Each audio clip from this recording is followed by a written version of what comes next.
Hi hello welcome to Sri maths lab అండి. This is Srilekha MSc maths.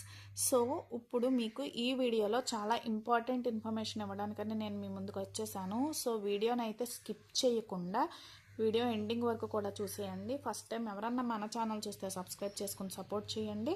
Okay, so ఇప్పుడు 10th class అయితే అయిపోయింది కదండి. సో 10th క్లాస్ అయిపోయిన తర్వాత చాలామంది చాలా కన్ఫ్యూజన్లో ఉంటారు. ఇంటర్ జాయిన్ అవ్వాలా లేదా పాలిటెక్నిక్ జాయిన్ అవ్వాలని చాలా రకరకాలుగా ఏ గ్రూప్ తీసుకోవాలి అంటూ చాలా కన్ఫ్యూజన్లో అయితే ఉంటారు.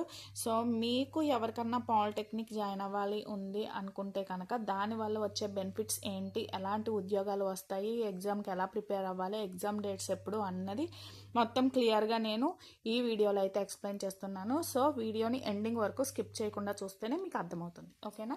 సో లేట్ చేయకుండా టాపిక్ వచ్చేసానండి. సో ఇప్పుడు చూడండి, మనకి ఉపాధి ఉన్నత విద్యలకు పాలిటెక్నిక్ డిప్లొమాలు. సో ఇప్పుడు మనకి పాలిటెక్నిక్ వచ్చేసరికి మనకి ఎలాంటి ఉద్యోగాలు ఎందులో ఏమొస్తాయి అన్నది అయితే చాలా క్లియర్ కట్గా అయితే ఉందండి. సో మనకి పబ్లిక్ సెక్టార్స్లోనే వస్తాయని అనుకుంటాం కదా, కాదండి. మనకి సెంట్రల్ గవర్నమెంట్ జాబ్స్ కూడా చాలా వరకు ఉన్నాయి అన్నమాట. సో అందులో చూడండి, రైల్వేలో జూనియర్ ఇంజనీర్ పోస్టులకి పాలిటెక్నిక్ డిప్లొమాలు ఉన్న వాళ్ళని తీసుకుంటున్నారు.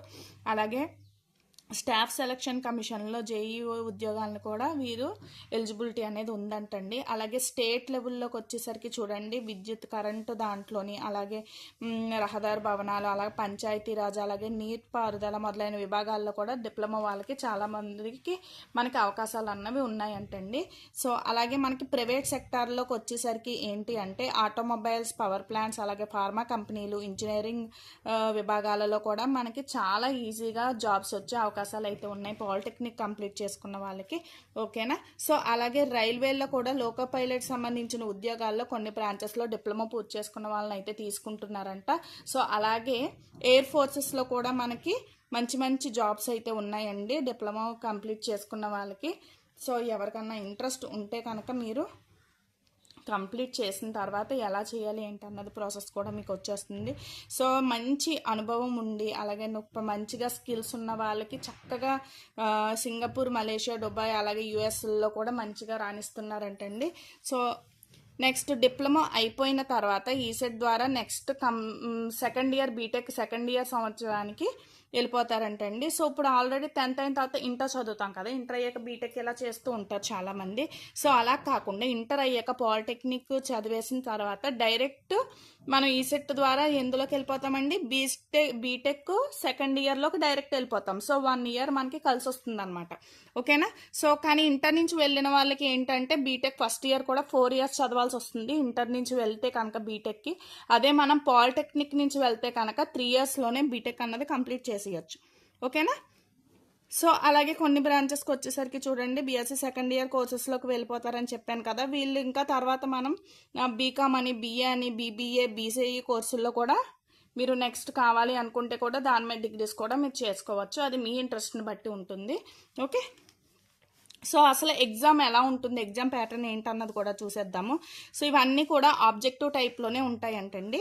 క్వశ్చన్స్ అన్నీ కూడా ఏపీ పాలిసెట్ అంటారు. ఓకేనా? సో దాంట్లో మనకి 120 క్వశ్చన్స్ ఉంటాయంట. సో ప్రతి క్వశ్చన్కి 1 మార్క్ అన్నది ఉంటుంది. ఓకేనా? 2 అవర్స్ అన్నది మనకి టైం అండి. అందులో వచ్చేసి ఏ సబ్జెక్ట్స్ ఉంటాయి, మ్యాథ్స్, ఫిజిక్స్, కెమిస్ట్రీ నుంచి 10th క్లాస్ ఏమైతే ఉంటుందో సిలబస్ సేమ్ అదే క్వశ్చన్స్ అదే సిలబస్ నుంచి మీకు వస్తాయి అన్నమాట. సో సెక్షన్ ఏలో వచ్చేసి చూడండి, మ్యాథ్స్కి వచ్చి 50 బిట్స్ వస్తాయంట. అలాగే సెక్షన్ బి ఫిజిక్స్లో వచ్చి 40 ఉంటుంది. సెక్షన్ సి ఫిజిక్స్ వచ్చి 30 క్వశ్చన్స్ అన్నవి మనకి ఉంటాయి. అదే తెలంగాణ పాలిసెట్లోకి వచ్చేసరికి ఎలా ఉంటుంది అంటే పాలిటెక్నిక్ కోర్సులతో పాటు అగ్రికల్చర్ డిప్లొమాలు, వెటర్నరీ అండ్ హార్టికల్చర్ డిప్లొమాలకు కూడా అవకాశాలు ఉన్నాయంటండి. సో తెలంగాణ సెట్కి వచ్చేసరికి ఏంటంటే మ్యాథ్స్ వచ్చి 60 మార్క్స్ 60 బిట్స్ వస్తాయండి. Physics 30 and chemistry 30 and biology 30 marks కూడా ఉంటాయంటండి. ఇది తెలంగాణ వాళ్ళకి. ఓకేనా?